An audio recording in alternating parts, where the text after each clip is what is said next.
पाठ 8 कारक।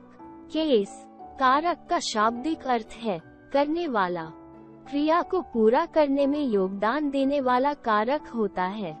वाक्य में प्रयुक्त संज्ञा या सर्वनाम ही क्रिया को पूरा करते हैं। कारक से ही संज्ञा या सर्वनाम का संबंध वाक्य में प्रयुक्त क्रिया के साथ जाना जाता है। इन संबंधों को बताने के लिए कुछ चिन्हों का प्रयोग करते हैं। ये चिन्ह कारक चिन्ह या विभक्ति चिन्ह कहलाते हैं।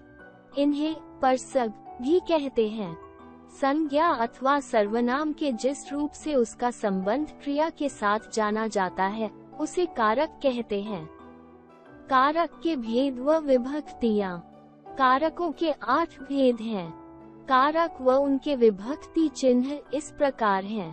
कारक विभक्ति चिन्ह 1 कर्ता कारक ने, 2 कर्म कारक को, 3 करण कारक से के द्वारा साधन, 4 संप्रदान कारक को के लिए, 5 अपादान कारक से पृथकता, 6 संबंध कारक का के की ना ने नी रा रे री, 7 अधिकरण कारक में पर, 8 संबोधन कारक है अरे, 1 कर्ता कारक वाक्य में क्रिया को करने वाला कर्ता कारक होता है।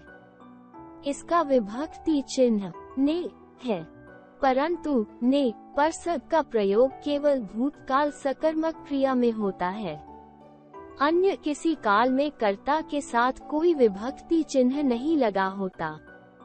ऐसे में कर्ता कारक की पहचान के लिए मुख्य क्रिया के साथ कौन लगाकर प्रश्न करने से जो उत्तर प्राप्त होता है वही कर्ता कारक होता है। जैसे काजल लिखती है। कौन लिखती है? काजल। यहाँ काजल क्रिया का कर्ता है, इसलिए वो कर्ता कारक है। 2 कर्म कारक जिस शब्द रूप पर क्रिया का प्रभाव पड़ता है उसे कर्म कारक कहते हैं। इसका विभक्ति चिन्ह को है।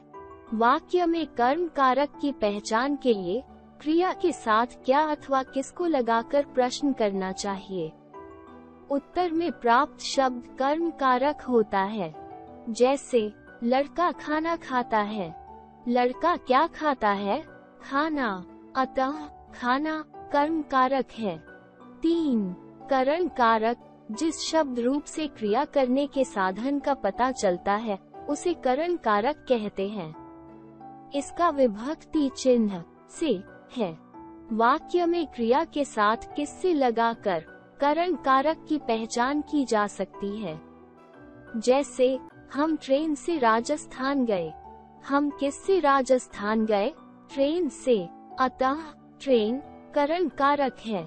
4 संप्रदान कारक कर्ता जिसके लिए कोई क्रिया करता है अथवा जिसे कुछ देता है उसे संप्रदान कारक कहते हैं।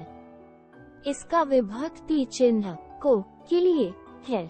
पहचान के लिए किसके लिए या किसे लगाकर प्रश्न करना चाहिए। जैसे मैंने माँ के लिए मशीन खरीदी। किसके लिए मशीन खरीदी? माँ के लिए। अतः माँ संप्रदान कारक है जिसके लिए कार्य किया गया है। 5 अपादान कारक जिस शब्द रूप से उसके अलग होने, डरने, ईर्ष्या, तुलना, शर्माने, आरंभ होने, सीखने या दूरी का भाव हो उसे अपादान कारक कहते हैं। इसका विभक्ति चिन्ह से है। अपादान कारक की पहचान के लिए क्रिया से किससे या कहां से लगाकर प्रश्न करना चाहिए। जैसे राहुल ने विद्यालय से छुट्टी ली है। राहुल ने कहां से छुट्टी ली है? विद्यालय से। अतः विद्यालय अपादान कारक है। 6 संबंध कारक जिस शब्द रूप से उसका संबंध वाक्य में प्रयुक्त अन्य संज्ञा या सर्वनाम शब्द से ज्ञात हो उसे संबंध कारक कहते हैं।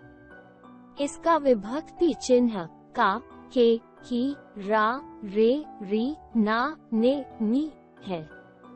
परसग रहित वाक्यों में संबंध कारक की पहचान के लिए किसका, किसकी, किसको लगाकर प्रश्न करना चाहिए। जैसे, यह मेरी पुस्तक है। किसकी पुस्तक है? मेरी। अतः यहाँ मेरी संबंध कारक है। 7. अधिकरण कारक, जिस शब्द रूप से क्रिया के होने के समय व स्थान अर्थात उसके आधार का बोध हो, उसे अधिकरण कारक कहते हैं। इसका विभक्ति चिन्ह में पर है। अधिकरण कारक की पहचान के लिए क्रिया के साथ किसमें, किस पर या कब लगाकर प्रश्न करना चाहिए। जैसे, बतख पानी पर तैर रही है। बतख किस पर तैर रही है? पानी पर। अतः पानी अधिकरण कारक है। 8. संबोधन कारक, जिस शब्द रूप से किसी को संबोधित करने का बोध हो, उसे संबोधन कारक कहते हैं। इसका विभक्ति चिन्ह हे, अरे, है। संबोधन कारक में संज्ञा के बाद संबोधन चिन्ह भी लगाया जाता है। जैसे, हे ईश्वर, मेरा कल्याण करना।